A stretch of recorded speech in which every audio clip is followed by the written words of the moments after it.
al Fatipodcast.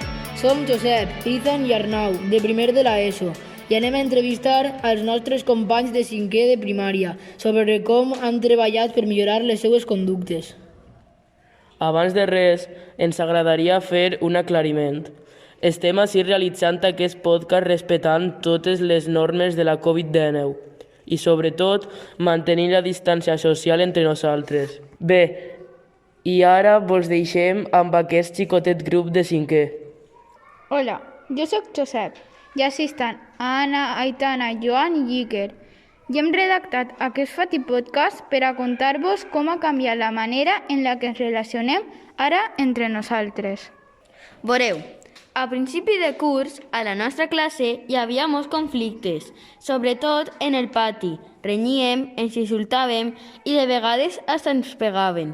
Clar, quan pujaven del pati estàvem enfadats, nerviosos, però ara ja no passa res d'això.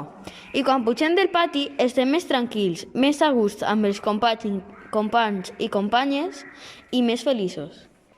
I és que hem estat treballant a classe la resolució de conflictes i això ens ha ajudat a solucionar entre nosaltres els problemes, ja que abans eren les mestres les que havien de resoldre'ls. Ara tenim 2 alumnes mediadors que anem alternant cada 2 setmanes i us preguntareu, què són els mediadors? Efectivament, no sabem el que són. Són els i les alumnes encarregades d'ajudar a resoldre els conflictes que sorgeixen de manera correcta. També hem après alguns truquets que apliquem quan tenim un problema.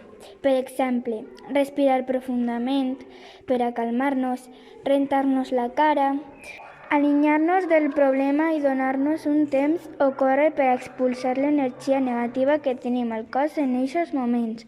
Cadascú fa el que millor li funciona. Això que ens conteu és molt interessant. Com a nosaltres tot això ens està servint molt i ens estem sentint millor dins la classe, hem decidit compartir-ho amb tots i totes per si també a vosaltres vos pot servir d'ajuda. Jo no sabia res d'aquestes tècniques, estem aprenent molt de vosaltres.